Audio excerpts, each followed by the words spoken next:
Should comics return to newsstands? That is the question that we are here to discuss. And I have an answer. My immediate answer is no. Hot out the gate.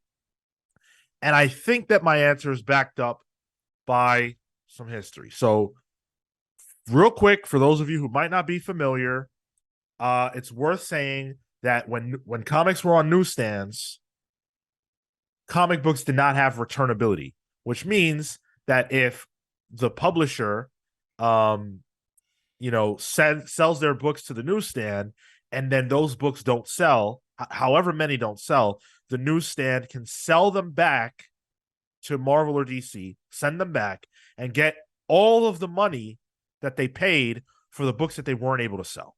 So if they buy 10 copies of Superman and 5 sell, the other 5 go back to DC, and DC has to send their money back to them. Send the money back to the newsstand or the grocery store, or whatever it was at the time. And that's thousands of stores all across the United States, right? So when Superman comes out, all those unsold copies of comics go right back to DC from all across the state, or rather, all across the United States. That's insane, and that cannot work in this world anymore, as far as comics go. And I think that's the primary reason why I don't think this is a good idea, even though so many people seem to think that it is. There's no way that the newsstand market or grocery stores or wherever else would ever accept comics without returnability. And there's no way that Marvel or DC would ever publish comics with flat blanket returnability. That will never happen again. And just to clarify, newsstands is grocery stores, literal newsstands. Yes. I think Barnes Noble was considered a newsstand as well. Not anymore, I don't think. When I worked there, they were the newsstand. Barcodes.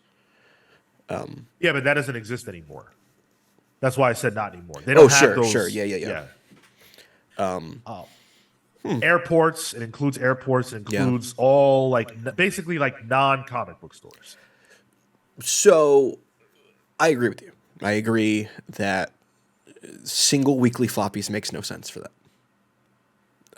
Mostly because people aren't going to the newsstands weekly, Right. Traditional paper print newspapers, most people have like a New York Times subscription, where it's all online. So the physicality of it, unless you go to the newsstand that is on 42nd Street, right across from Bryant Park, they still have really sun-bleached comics in their window. I think Ultimate Fantastic Four is still in there. Dang, I need to go buy that. It's I don't think they know how to open that thing. I think it's like when a bug dies in a headlamp of a car. Like that's never coming out. But yeah, I don't think weekly comics make sense. But when I think of like digest stuff, I think that could work. Like Archie. I think I still see occasionally some Archie, one shot digest that you can pick up in grocery stores on the cash wrap. Because they're one and dones. You can pick that up, enjoy that, and then that's it. Right. Having this amazing Spider-Man 372 or whatever on there makes no sense. I agree with you guys. But I think if they were to bring, I think there should be a system that allows comic shops to, if they have a large back catalog, to just package a book in like a bag, maybe put in 5 there from their dollar bins, and put those kinds of things onto the newsstand racks, or because you're not buying new. This is gonna help from the store perspective to get rid of some of the back catalog. And it's a way that I've picked up comics in the past. Like some of the first, honestly, war books that I read were because my aunt got them from like a TJ Maxx, and at some point they were selling these old Marvel, like individually packaged 5 comic sets of just random selections throughout the years, and it got me into some of the stuff that I read now. I have an old Punisher story from that, some other things from Marvel that I wouldn't know otherwise. But I think for a current era with the current distribution, I don't think it's feasible. I think you need to do something different with the newsstands to make it viable for a current store. Because I think that's probably the only place you get usage out of the newsstand. I mean, the problem with what you posited is simply the fact that that's not worth the newsstand's time. Why would they want to sell old comics? Why would they want to put? Why would they want to give space on their shelves, which is money, um, to old comics that probably won't sell, and even if they do, it's not really beneficial for the store. We talked about this with the Walmart initiative that DC had, Yeah. where they couldn't justify the shelf space. It was the shelf space was too valuable for the cost of the comic. It didn't cost enough. And there's no way that you could charge enough to make it worthwhile when you have things sitting there that cost, $10, $15 or whatever. A $3, $4 comic, even a package of comics is simply not enough. Even a limited edition flavor of Pepsi is going to sell more than that, very valuable grocery store spot. Kind of too niche. To that, I think you even if you were going to bring them in, then it would need to continue to have a dedicated space. To your point, But when Walmart had that dedicated space, you know what happened to it? It was ransacked by comic book collectors who that's right. would just go to the comic book store anyway. And like, I think some people were even buying the displays from Walmart. Yeah, Yep. absolutely. Yeah. 100%. And that's really unfortunate, right? Because the idea of the Walmart initiative that DC had was to bring new people into the fold, and they I feel they put an earnest effort in. They hired top tier creators. Tom King did some of those. That's the only place you can really find Bendis's Batman work. His In best those, DC work. that's what a lot of people have Yeah. said. And so I personally have never read any of those because I don't have Walmart near me and I don't have the means to get to Walmart. But a lot of people said that when they would go and try, it was difficult to even find. But then when they would, they didn't have anything. And the reason is because of how hard it was to find these, speculators got involved. Yeah. And once that happens, it's like, damn, even someone who went there trying to genuinely buy this to read it can't get it. Mm. Yeah, go ahead, Tyler. And they weren't even, those books weren't even in like a good spot. You know what I mean? Like, because I remember the Walmart That's near right. me, the Walmart that used to be near me, it's been closed since, was a mess. So maybe not the best Walmart, but it was in the back of the store, in the book section, at the end of the book section, near like a corner of a wall. And like a dead end too. Like it wasn't even like an area you can maybe get to. It was like a weird dead end area. So maybe, I mean, store layouts may differ, but it's not like it's cash wrap. It's not, that everyone's going to see it. You have to go over there looking for books in general to find it.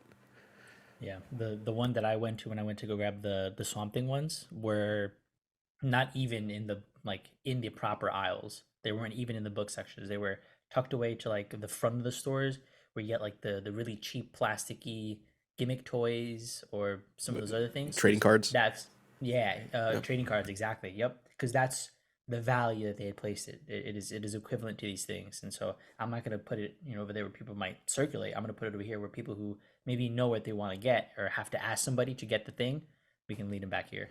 Well, I believe the trading cards are there for theft reasons.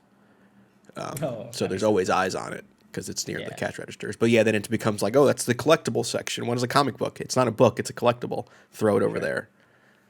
Meanwhile, I think they were trying to get the book audience. Yeah. Yeah, they were. Yeah. It's really unfortunate that comics have become so niche that in that situation that you outline, it's like, let's not try to put this in front of people that might not know about it and might want to try this. Let's put this where people who know what they want can get it. And that's the problem with comics. You only go to a comic shop for the most part. I'm sure there is some level of discoverability, but by and large, people in comic shops know why they're there and they know what they're there to get. And they're not casually browsing. It just doesn't promote that kind of thing. Newsstands, that was the advantage, is that type of world, newsstands, grocery stores, you might be browsing. Mm. And there's a lot of, impulse purchasing that happens in places like that. And maybe a comic is one of those things. The reason why it can't work is because it relies on the impulse purchase. And when that's not happening, those books just sit there. And that's death for the newsstand. Yeah, when I worked at Barnes & Noble, where the comic books were on the way to the cafe. So most people would be passing right by it, and I got people to pick up stuff that way. I also made sure like it was visible, probably against the corporate standards, but I did a lot of stuff like that when I worked there. But I remember the first appearance of Miles Morales came out when I was working there, and people were coming into the store looking for it because they couldn't get it at comic shops, so they were looking for Newsstand. And guess what? I had a ton of them, and I forgot to get one for myself. Wow. Yeah, I remember selling them too. I sold it to like this kid with his mom because I guess he heard about it online. He was a black kid, and he was excited for it. And I was like, you know what? Hell yeah, I'm excited to give this to a kid. But that doesn't really exist anymore. And I think that was the height of Newsstand, at least from what I remember Newsstand being. Some of my first comics were bought at like a Barnes & Noble bookstore. Sure. Well, the height of Newsstand was certainly before you were. Sure, yeah. From what I remember, yeah. Tyler, I'd like to imagine that situation. You handed the book to this kid, and you're like, "This is the last copy that we have at this store and the general 3-store radius that we operate within. It's such a pleasure to provide this last copy of this book to you that I have yet to read." And that kid turned out to be Shamik Moore, the future voice. No. Imagine that.